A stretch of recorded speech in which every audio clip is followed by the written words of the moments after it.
Welcome everyone. Thank you for joining us for the first of the two Ask Alumni live webinars on how to prepare for career progression.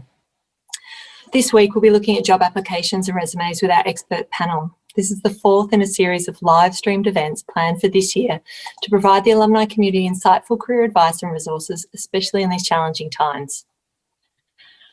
My name is Megan Dench and I'm the manager in the Careers Employability Service at the University of Melbourne. I lead a team dedicated to improving student experience and innovating career development, drawing on skills and experience gathered from leadership roles and in the higher education, not-for-profit arts and cultural organisations, as well as various voluntary not-for-profit governance and development positions, including my most recent role on the board of the Feminist Writers Festival. Before we continue, I would very much like to acknowledge the traditional owners of the land that I'm on today, the Wurundjeri people of the Kulin Nation, as well as the traditional owners of the land that you are situated on. As we bring together our voices and stories here, I acknowledge that Indigenous Australians have been custodians of the lands and waterways of Australia and carried educational practice and storytelling for thousands of years. I pay my respects to their elders, past, present, and emerging, and those of First Nations people everywhere, wherever you are. We know there are many who are joining us here from around the world. Our event tonight has been developed to assist young graduates 1 to 5 years out from their degree who are looking to progress their careers. However, whether you are considering a new role or taking your first career steps, we hope you'll find this session useful. We'll endeavour to explore how to adapt to changing circumstances and set yourself up for success, with top tips for young professionals when applying for new roles during difficult times. We will look at what recruiters really want from candidates and how applicants can put their best foot forward. We are joined tonight, delightfully, by Anna Horton, who is a team leader at IPA Recruitment.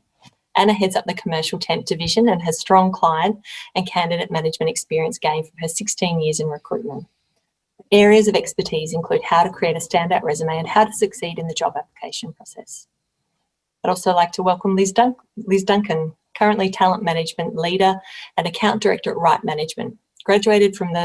Liz graduated from the University of Melbourne with a Bachelor of Music Education and started out as a teacher before pivoting to the corporate world and leading a successful career of recruitment and talent.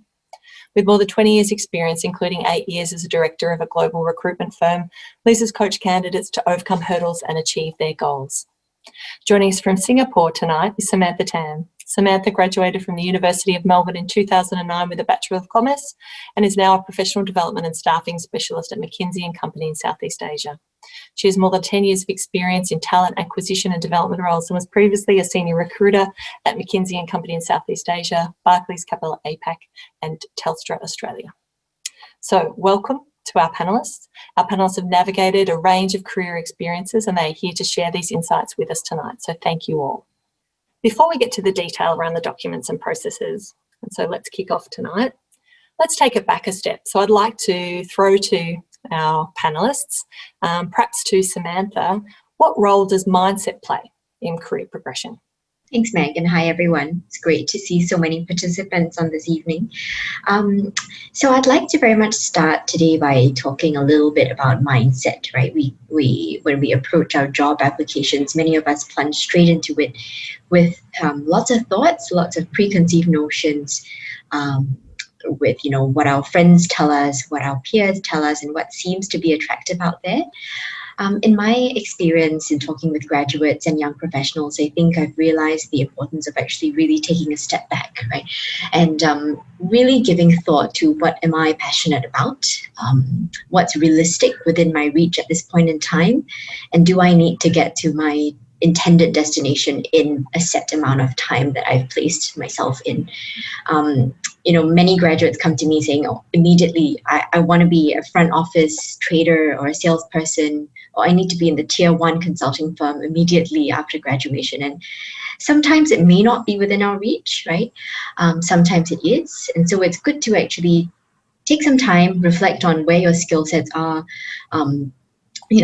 Do you need to fill any gaps before actually making an application or thinking about which roles to apply for? Great. So, yeah. Thank you. Liz, did you want to add something to that? Yes, thanks, Meg. Thanks, Samantha. Hi, everyone. Just to follow on, I totally agree with what Samantha has just suggested then. I think it's worth, I guess, commenting on the fact that we're in a really difficult time at the moment. So that becomes even more important, I think, because of COVID and the restrictions and constraints. We're going to all potentially have more constraints about our approach to job movement, whether it's getting a new job or being promoted. And so I think it's not just mindset, it's also thinking about how you can add skills to where you're at now, and to actually do a bit of an audit on what you've achieved in wherever you are in your career or outside of university, and start kind of thinking of ways that you can add to that without having to move or change the situation first. I think that's probably a more empowering position to start with. That self-assessment is really important, isn't it? And setting and resetting expectations is a theme in career planning, and you've both touched on. So what should our alum consider in the current market beyond what you've covered there, Liz? So we're thinking about perhaps, where are the growth areas? Is that a particular strategy that the candidates should consider, or are there other particular elements that they could add on to that mindset thinking? I think going back to, what we've just commented on, I think if they're in a role now and haven't had a review or a conversation with their direct manager, that's always a good place to start.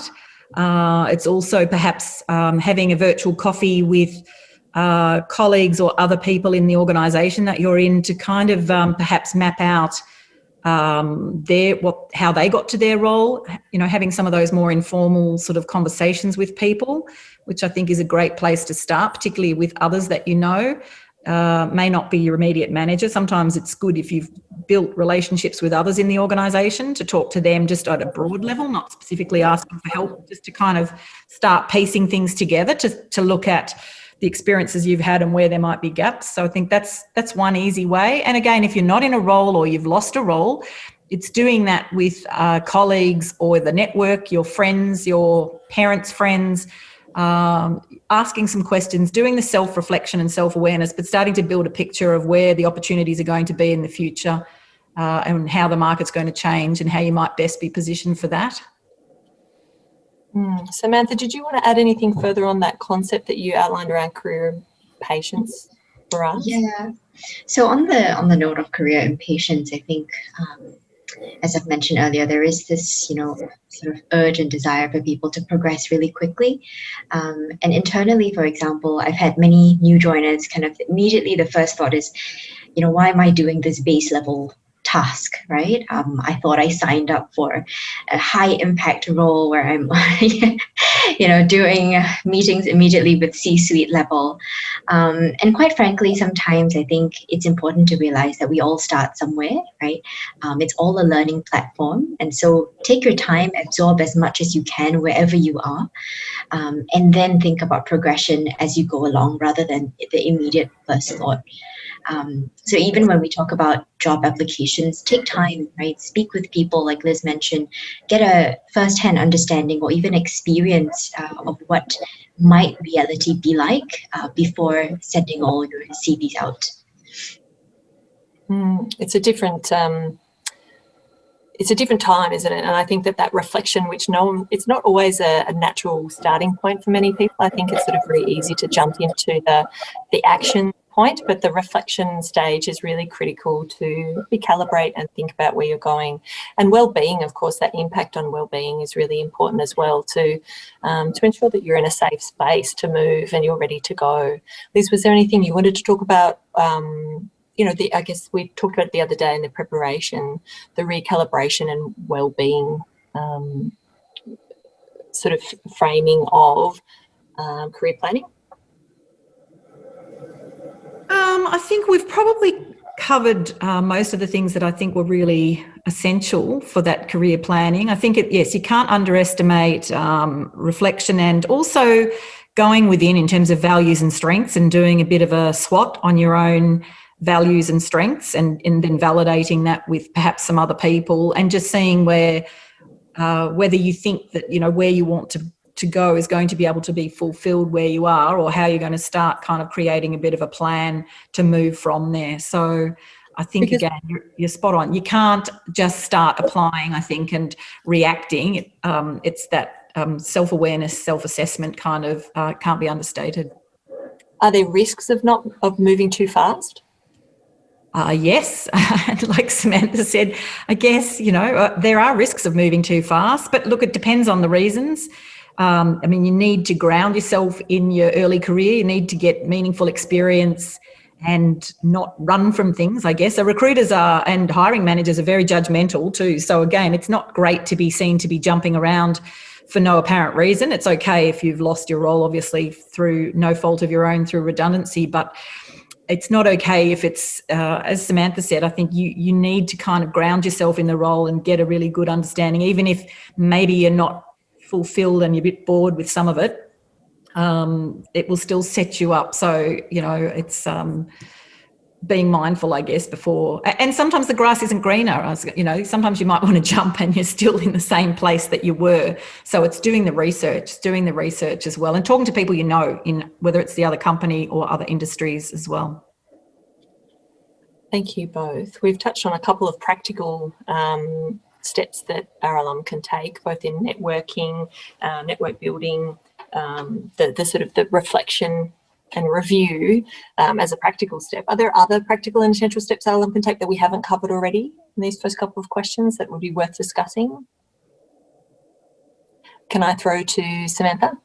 Yeah, sure, Meg. I think something that might be helpful would actually be to proactively go experience some of these jobs for yourself, right? So, for example, for those who may not know where their passions lie at, rather than thinking about it, at home, sitting down and reflecting all the time, take a step forward, right? Go visit the Parliament House if you're interested in being a lawyer, to see how proceedings are actually done.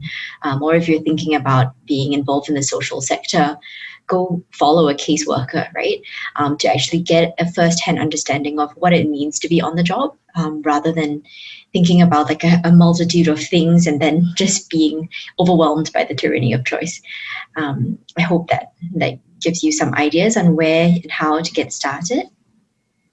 Great, thank you. Anna, did you have anything you would add to that practical section around what we can do once we've had a chance to review and reflect? Yeah, look, I would agree with Samantha. I think particularly in times at the moment with COVID, this is the perfect time to reflect. And one thing I suppose wanted to add to all of this is just to remember that nothing is set in stone. So whatever reflection you might have now could be very different in 6 months, and it is obviously driven by the job market. So now is a really good time, as Samantha said, to really look at, whether it's some volunteer work placement, or whether it's some online courses, or whether it's, listening to different podcasts or webinars and things like that, just to really assist you as much as possible in deciding where you really want to go, I would say. It all helps. And, as Liz said, I'm a recruiter that very much the jumping around from job to job as a recruiter is something that gets flagged to me, and there needs to be some reasonings, and there's always very, generally good reasons behind it, but you need to have a good reason for why you have moved from job to job. So, please do keep that in mind, when you're looking at your next career path, I suppose. We might pick up on that a little bit later, because we know that that's a hot topic, is around the gap filling, or the gap, sort of how to explain certain parts of your your career trajectory. Wouldn't mind just teasing a little bit more about, we talked about the value of personal branding, and so one of the practical things we've discussed as a group before tonight, and I think that would be of value to our alum in the conversation tonight, is a bit about what can they look at that they may already have that needs a refresh. Anna, did you want to expand on that? Yeah, sure. So your personal brand is very, very important when you're looking for a role, because the days are gone when you only see an ad on Seek and you only have your, I suppose, cover letter and resume to apply for a role. And your personal branding needs to come across needs to come across very many platforms. So, you know, you need to really be quite confident in what you want to do and where you want to go, and that needs to come across. So it's not just via a resume or a cover letter, it could be via your LinkedIn profile. We, as a recruitment agency and as many recruiters out there, we do a lot of headhunting. So we can do also a lot of headhunting through Seek Talent Search. So, you know, you need, as I like to say, that there is a hidden job market out there. So you really need to put yourself out there. You know, through various different forms. You know, if you have a good LinkedIn profile, make sure you've got a professional photo on there. Make sure that your flow of your roles work well. Make sure you get endorsed by a few people, because as a recruiter and as an employer, we will look at various different platforms to find people. So, yeah, your personal brand is very, very important when it comes to looking for work. Great, thank you.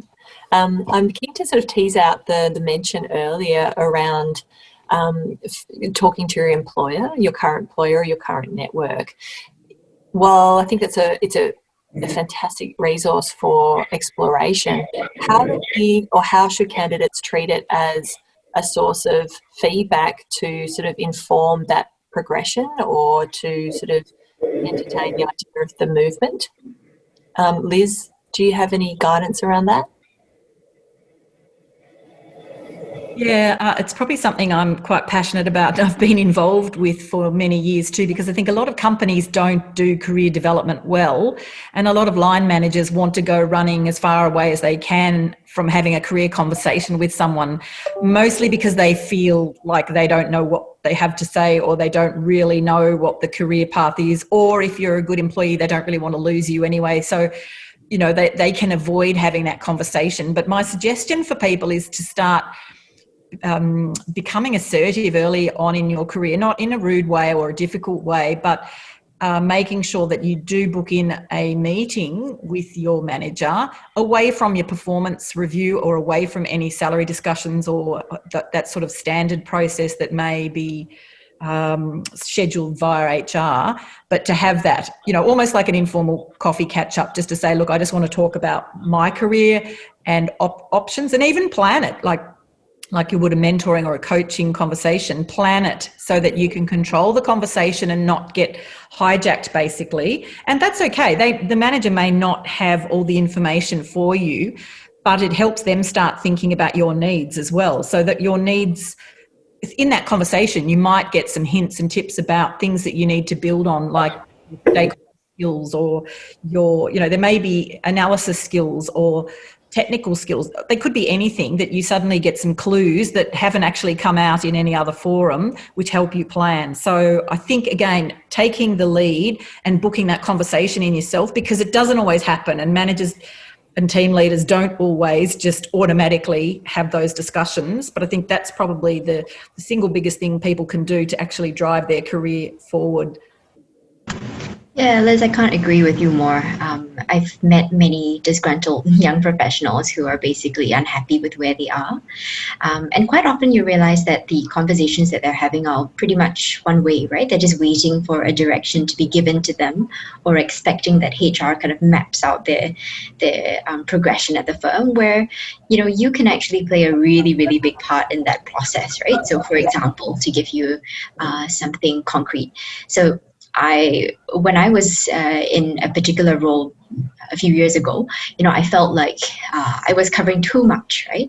And it was in a specific space that I actually wanted to move out of. So rather than kind of sitting there and mumbling and moaning, I basically developed my own plan for what I thought would be a reasonable move or delegation of responsibilities across the team, so that I could also have some capacity to do some other projects that I was passionate about, right? So rather than, again, going with an empty blank sheet of paper saying, help me because this is your job, you know, go to your manager or senior management with a suggestion, right? It's always better to have a suggestion than none, and seek their views. Don't push it, don't be assertive, as Liz mentioned, but at least you have a suggestion for them to give some inputs on, and you've shown that you've got initiative as well. They're fantastic suggestions and discussion. I'd love to, I think it's a great segue into that sort of general sort of upskilling. So that takes it in perhaps internal to the organisational role and opportunity that you currently have and what you can discuss there. What are the other upskilling or gap filling with purpose activities that we could discuss, and what could that look like? Samantha, did you? Yeah. Sure. So with that, I guess one easy way forward would be to look internally, right? And if you were thinking about changing your pathway into some other functional area or developing expertise in a specific skill set that you don't already have, but that's required for the new job in your mind, think about where you can find that internally and raise your hand early in advance to basically flag your interests, right? And obviously do this with care, because not all managers might be overly supportive of you, becoming somebody else altogether because they hired you for a specific job. But where you've already built credibility in an organization, that's probably the best place to start reaching out for opportunities to build a new skill set for yourself. Yeah. Great. Anna, Liz, any thoughts? Yep, happy to just add to that.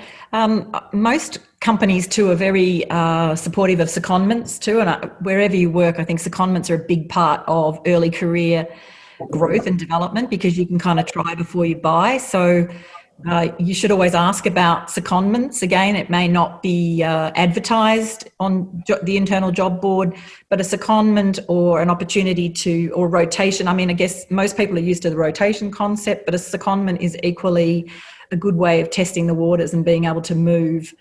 Plus, if you have that conversation, perhaps you're going to get feedback from the manager as to why they're not going to recommend you for that if you haven't got the right skills yet, and perhaps piece together what you need to do and start that conversation around how you actually fill the skills gap on that side of things. It's an excellent signalling conversation, isn't it, to talk about secondments. I'd like to perhaps tease out the idea of other things our alum might do in those professional development choices. So, perhaps in the context of fitting into a desired role or market. So if we're talking about movement outside of an organisation, what does that look like? We had a conversation the other day about tailoring and that sort of how one positions oneself strongly, perhaps when you're moving between roles or organisations. Is there any advice that you'd provide or guidance you'd give around that type of movement and that type of upskilling? Yeah, I might just comment on that. We spoke about jargon and language, I think, too, which I think is a really big part of it. And Anna probably can relate to that as a recruiter too. I think that making sure you're using phrases and language that relates to the broader market, not just the company that you've been working in. And it's very easy sometimes to default into the corporate jargon of the place you've worked in, or as we talked about, academia has its own language and sort of conventions. So basically doing a scan in the market to understand that, that you're reflecting things the same way other companies do. And a simple way is just reading their job ads and jumping onto their websites and reading their posted job listings and the way they talk about culture or the way they talk about the job functional areas, and making sure that you're reflecting that in the language that you use. That's a simple checkpoint. Anna, did you want to add? Yeah, absolutely. So just on the back of what Liz said, as a recruiter, my job is a recruiter. My background is a recruiter. So when I recruit roles as in engineers or IT managers or even accountants, I'm not a fay with exactly what the jargon is when it comes to those sorts of roles. So it's really important that when you send your CV in, you're not using terminology necessarily from that organisation. You're using, as a bit more sort of broader terminology that someone like myself could understand and can read through. Because the hardest thing about looking through a resume is getting to the end thinking I've got absolutely no idea what you actually do. you know, you really need to show and stand out to me that I understand what you do, because if I can't understand what you do, I don't know how my client will. So, you know, it's really important that you're selling, you know, you're really shining through your resume that someone like myself will be able to understand and relate to. That's great advice. Thank you. I think all of the... Oh, go Liz. Yeah, absolutely. Sorry, I just had some thoughts to add into that afterwards too. Another great tip that I was given early on in sort of dabbling in career coaching and recruitment internally is you almost have to start to visualise where you're going in the role, and you almost actually need to start using the language of the role or the company that you're going to. And that can be really hard, but your brand, your LinkedIn and your CV need to start to talk about where you're going to, basically. That is really one of the best tips. And then one way you can support that is by starting to go out and do some free courses online. You know, it could be attending meetups. It could be just doing some LinkedIn learning. You can do a basic course and get a certification on just about any topic, you know, related to corporate world that you like, so that you're actually in your mind already kind of pivoting to where it is that you want to go. And even if no one's providing you that career opportunity, you're starting to add things in a small way, as well as looking for bigger opportunities. So that's a really simple way to think about, I've got to start talking about where I'm going in my documents and the way my brand shows up online. That's a great tip. Like, could I also just add one thing to that as well? I think another thing that you've got to really keep in mind when you're looking, you know, for more workers, that, you know, honesty is really, really important when it comes to this, and you need to make sure that you're being very honest in what you have done, and don't over elaborate yourself, and don't say and write things in you know, your LinkedIn profile or your resume or whatever. That's not true, because we find these things out, and there's a way of finding these things out. And as a recruiter and as any employer, we want to make sure that we are seeing honesty. So, you know, there's one attribute I would say to you is just make sure you're honest and you're upfront with what you're saying, what you're putting on paper, because that goes very far for recruiters and employers. Great. Thank you. I think it's, I guess I'd like to just go off the list of questions we've got established to sort of expand on that a little bit. That was something that came up through the questions that we've received from the respondents as they registered. So from our attendees as they registered, a bit around how do I fit? You know, how do I transfer? If I've got transferable skills and I think that they apply, but I haven't done that work before, how does it work? How do I position myself well? And I think I'd like to throw to Samantha, because we talked about the other day about that, you know, you don't expect 100% fit, because that's where the opportunity lies for the employer as well. How does a candidate, you know, decide how much is enough for sort of wriggle room with these things, or how do they apply that idea? Sure. Look, I think my general rule of thumb for myself is, if I think that I can do 60 to 70% of any job description, let's just give it a shot. That's just my personal take on it. Look, to be realistic, there are some jobs that are highly technical and you can't just pivot into them without any prep or, you know, training. But I think many jobs have transferable skills that you'd actually be surprised can move. So my suggestion would be, firstly, go find someone who is in that role or the organization to give you a sense of whether or not what you're doing is actually relevant, because it can be very industry or company specific. So a very easy way is just to hop on LinkedIn. If you can, you know, pluck up some courage to connect with some people in the role that you're desiring to be in, that could be a helpful start. Get some conversations going, tell them about your background and see where the gaps lie. And the other thing would be really just to establish for yourself, right? With what you're doing right now, you know, is it too far a stretch to get into that role of my choice? So have a think. Again, time for reflection, stepping back. If there are specific courses that you can apply to get trained up in, then do so. If certifications matter, go do them. Those would be my thoughts for now. Thank you. I think it's sort of overall, it's showing us and reminding us, or something we're well reminded of all the time, but for our alum online, it is a process and it takes time and it takes energy and effort, sort of to put yourself out into market, which we're well appreciative of and we understand. And so it's worthwhile also giving yourself the time and the care to do that as well, to remind you of that. And I think that's an important wellbeing message, is that it can be, particularly in current market, quite a challenge to sort of undertake all of these components towards putting yourself out there and doing that, and maintaining resilience throughout. It's no small thing, and we very much appreciate it, I think, for anyone who's on the other end of it or on the supportive side of it. So perhaps to our panellists now, if our alum are thinking about progressing now, and they've already been in a role, perhaps they're already established, and they're considering moving now, what might have changed in recruitment since they landed in their current role? And we've touched a little bit on the COVID impact, but perhaps it's about thinking about it from the practice that you undertake. Can I throw to you, Anna? Yeah, sure. Look, the recruitment changes all the time, to be honest with you, and COVID, has thrown a big spanner in the works this year. There's no doubt about it.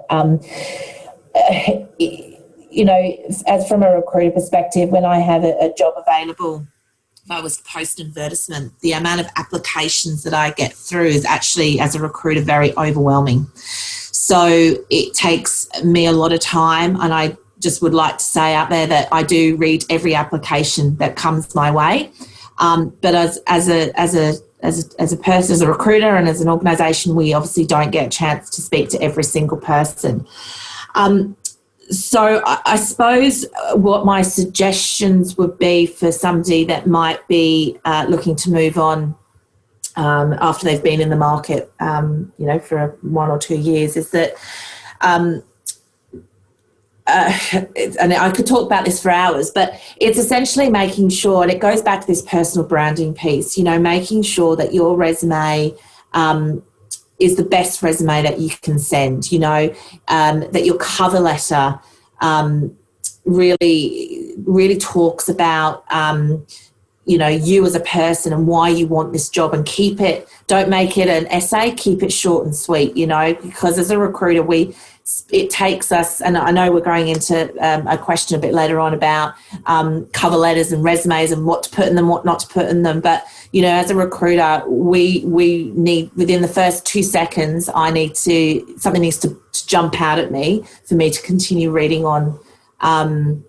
your resume. So, it's really about, putting your best foot forward, making sure you only apply for roles that you think you've got a chance at getting. As Samantha said before, don't apply for a role if you just don't have the right, qualification or the right technical ability, because you are wasting our time, and you're wasting your own time when you could be spending that time in applying for roles that really do mean something.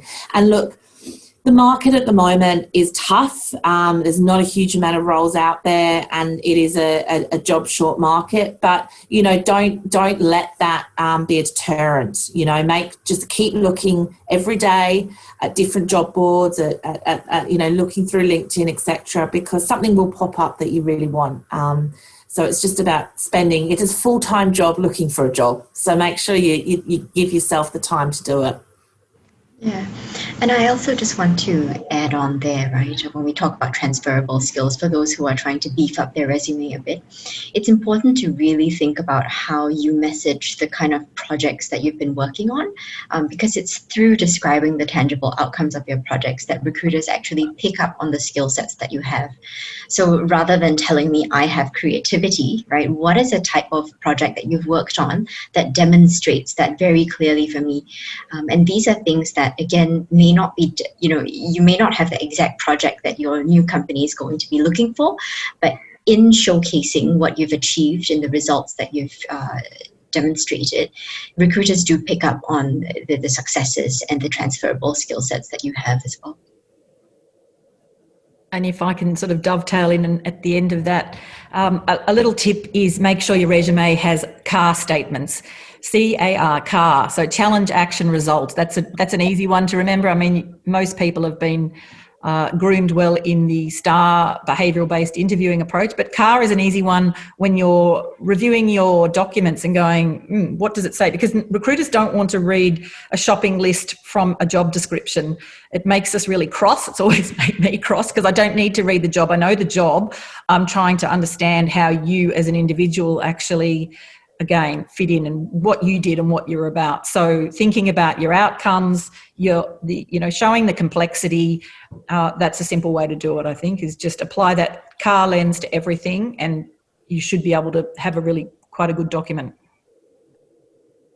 That's great advice. And I'd love to tease out that that mention that you made about cover letters. I think that's a really, it's a bit of a challenge spot for many. It's, what's the purpose? How do I make it strong? And that's certainly been something we've had from a range of questions that have come through from a number of registrants in their questions.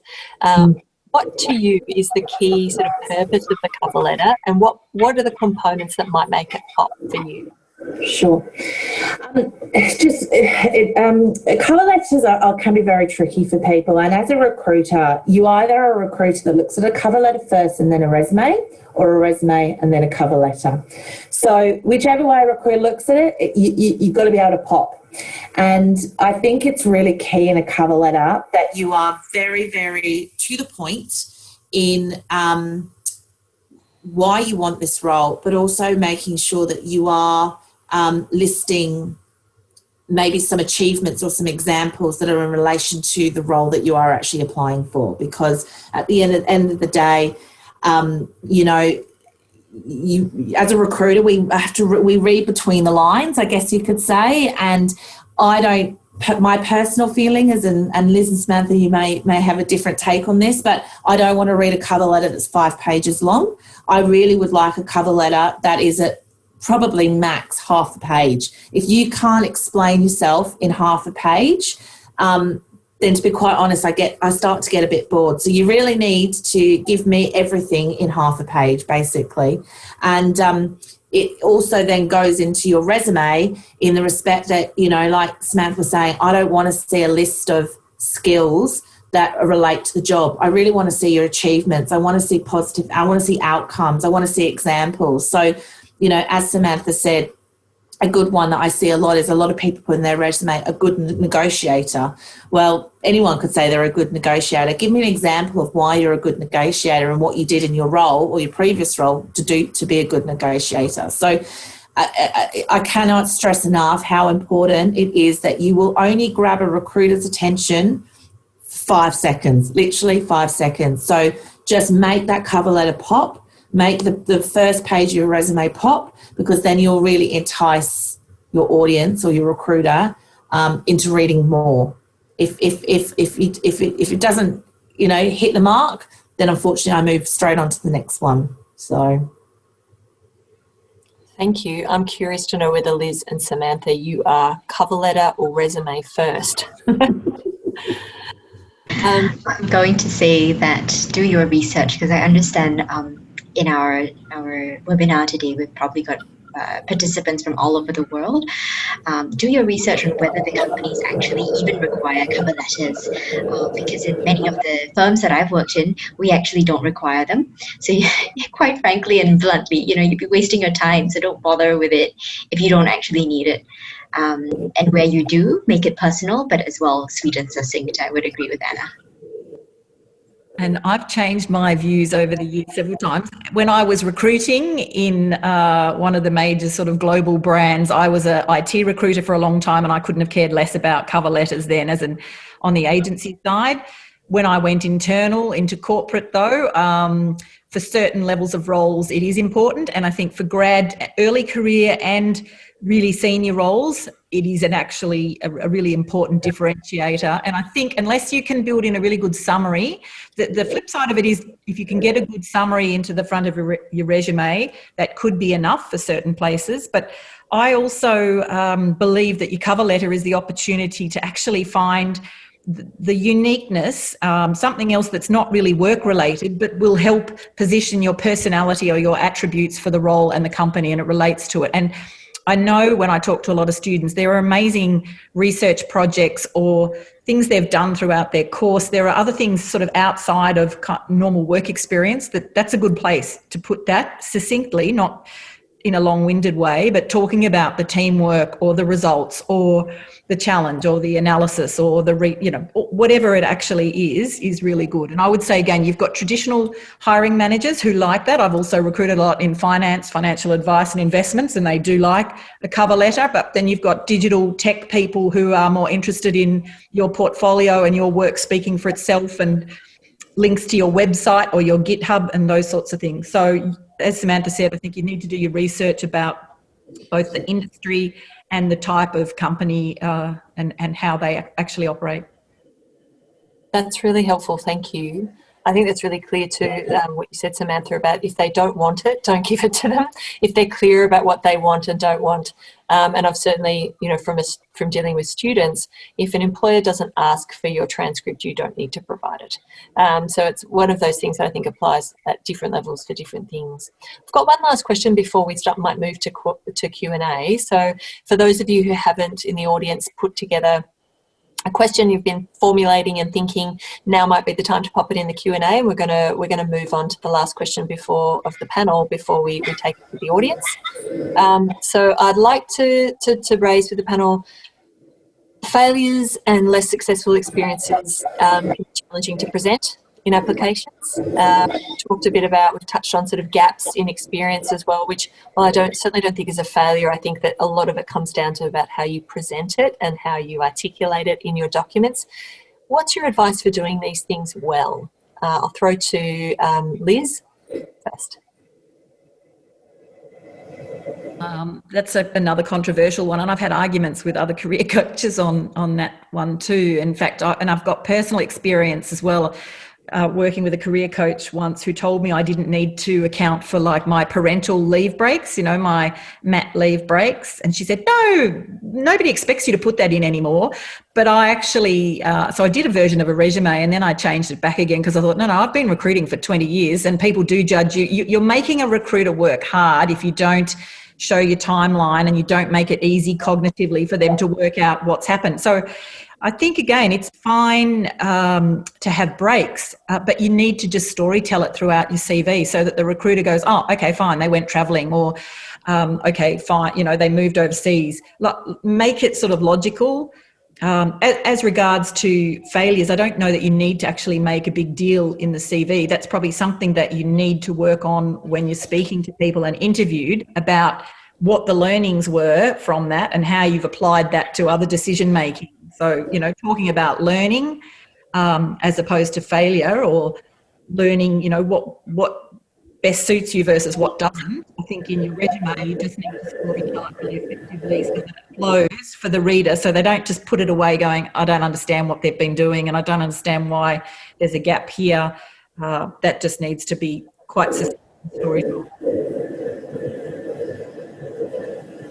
Yep, I think just to add on to Liz's suggestion earlier on about the CAR abbreviation, perhaps it's a good time to think about the hurdles and, I wouldn't say failures, but probably the hurdles and challenges that you faced in your current role, and to actually pick out the ones that matter, right? Because these are specifically the situations where recruiters can see how someone deals with adversity.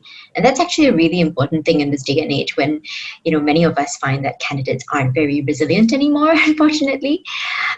So pick out the ones that showcase your specific role and initiative in overcoming some of these challenges. They really would, bring to mind specific kind of personality traits that are quite ideal. Wonderful, thank you. We're going to move on to some of the questions that we've received from the audience now. So I will take one that we received in advance while we're just collating some in the back end from the audience that are coming in live. So we received a request from one of our alumni, and I'll just read it out verbatim. I have touched on it a little bit already, so Liz, I might pass this to you. So as a data scientist, what is the best way to convey your technical expertise? Is it through HackerRank, GitHub projects, Kaggle? I feel like recruiters don't have time to look over a GitHub. You know, is it relevant anymore? I think you've sort of touched on a little bit, but perhaps if you could expand, Liz. Yeah, happy to. It definitely is, and I think I mentioned that to you, Meg. I think that a lot of internal, really good tech recruiters that I know will absolutely look through GitHub or HackerRank and any of those tools. But you're right, from an agency perspective, and particularly some of the sort of faster paced ones, but no, not necessarily. They won't have the time. But I also have worked with engineering managers who will also look at those kind of resources. So I think being aware of where people are putting work that they have been, or coding that they've been working on, is very important. Plus, I think also being seen to be having conversation about it or being in dialogue with people, again, helps you get noticed as well. So being active in online forums, whatever that is for your particular field of interest, or joining some groups, you know, it can be via LinkedIn, but obviously more specific tech ones, and starting to become, you know, building a reputation as a thought leader, which doesn't mean you have to do a lot, but starting to engage in conversations with people and questioning or adding some value, adding some thoughts that from work you have done to that is a really good way. So absolutely really essential. Great, thank you. Sorry, I was going to say before I finish too, I know we're in a COVID world too, but meetups are a really great way too, and getting out to conferences or online conferences and participating and questioning, and helps you build your profile and build your career. Absolutely. Thanks. I've got a question I'm going to hand to you, Anna, from the audience. What personal branding, how far should you go? What information should you share? Blogs? What was that last bit, sorry? Blogs, question mark. Look, there is the whole, you can go too far, there's no doubt about it. At the end of the day, I'm looking for you, a job for you, and not really anything else.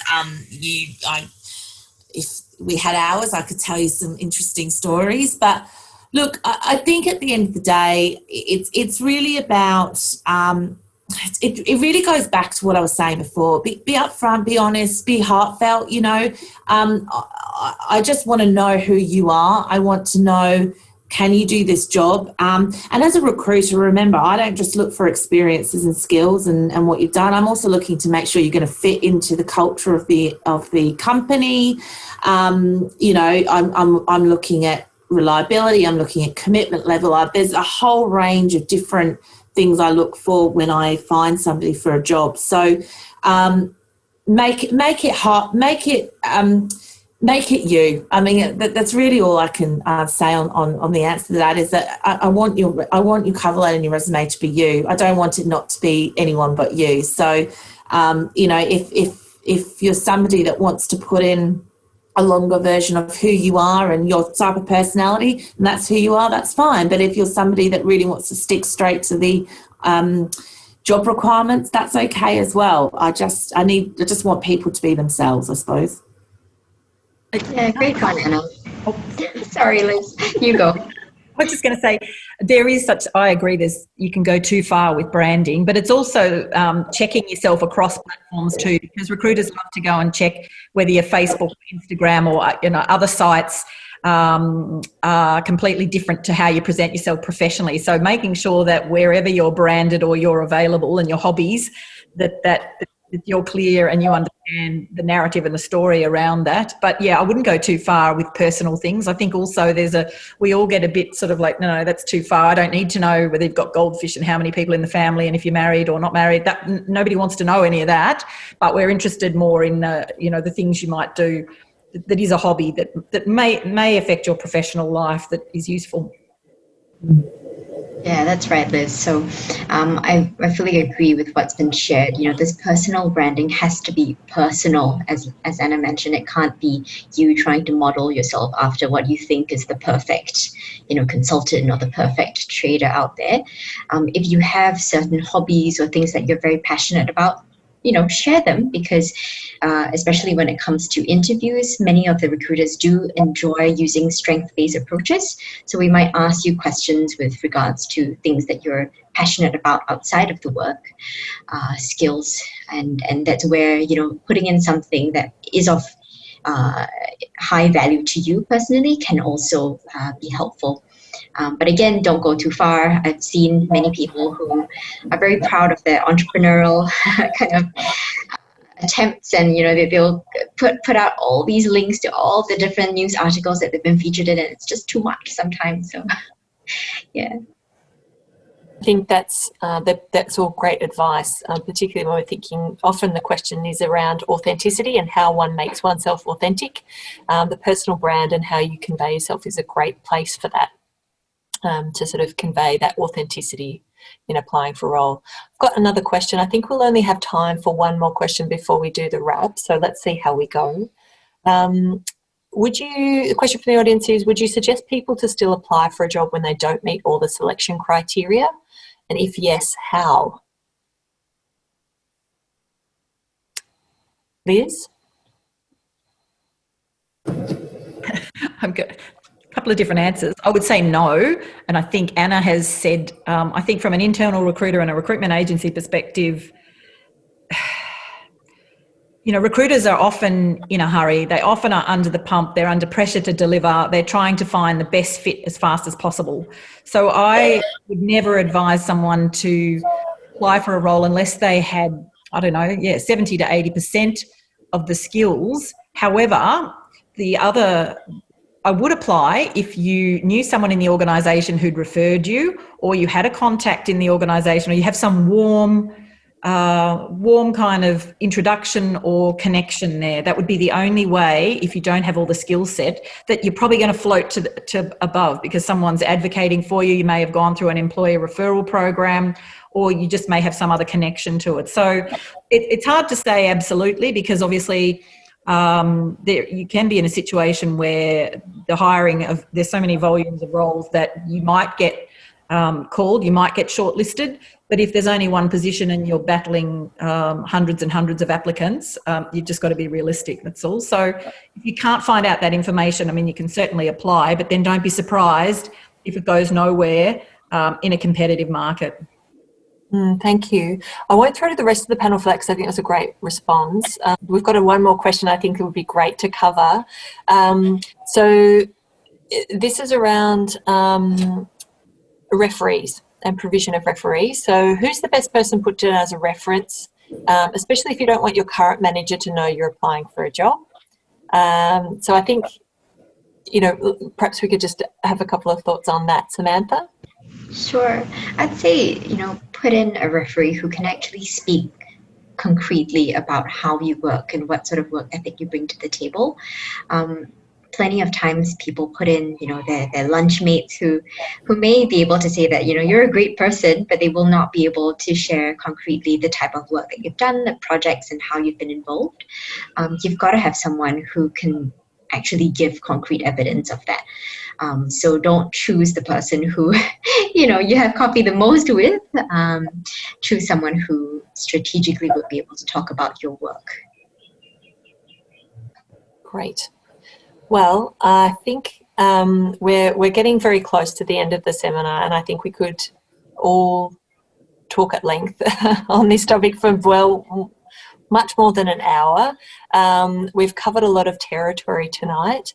There'll be some resources I think we'll be sending out, particularly to current students. I know that we haven't touched on all of the questions that have been sent through, so we'll send out some further links following, just in case there's something you can find yourself through our existing resources. There's a lot of videos and resources online that are available, particularly on the university website. For example, I attended a great oration today, the Menzies oration that was delivered by the university, talking to Dr. Tina Seelig around creative creation and creativity with constraints, which was really fabulous and I think a really good mindset discussion. So before we just move to the thanks, I'd like to just flag that, as many of you know, the attendees today know, we've also they've also registered. We have next Wednesday, same time. We'll be here for this part 2 of this with our panel tonight for part 2 of the job application deep dive, exploring interviews in the age of COVID-19, and we hope to see you there. If you haven't already registered, please do. We'd also like to ask the audience, please, to complete the evaluation survey when you can by using the QR code. We'll also send around a link if you are not QR friendly. Your feedback is incredibly valuable to us and plays a vital role in shaping our programming in future. You'll also go in the running to win a prize, which is helpful. Before we finish, I'd like to encourage you all to consider sharing your insights and experiences from your own career journeys with our current students through the Ask Alumni mentoring program. Our students find this incredibly valuable, and these are the types of questions that they're looking to answer. Our online platform allows students to reach out to alumni to have one-off 30-minute conversations over the phone, by video conference or in person, so it's convenient for everyone around the world to be a mentor in Ask Alumni. And as you take your own steps to advance your career, you can help students take their first steps into the workforce as a mentor as well. We've got the Careers and Employability Service here for all of our current students. So please, if you haven't had your questions answered today, do seek us out. My team are here to help you. This is also available to currently, particularly given the virtual delivery, anyone up to 1 year out. So visit our website and have a look at the resources and tools available to you. That we have a range of very sophisticated tools that will be really helpful, particularly when you're preparing your resume, and a team ready to help you out. So thank you. This is the important part. We've had a great conversation with our panellists tonight and we've learnt a lot. Samantha, Liz and Anna, it's been fascinating to talk to you and learn more about your careers and experiences and get your advice. And on behalf of all who've participated in this event, I'd like to offer my sincere thanks to you for sharing your time, insights and advice. And we hope to see you all again next Wednesday. For now, good night everyone, goodbye and best wishes. Thank you.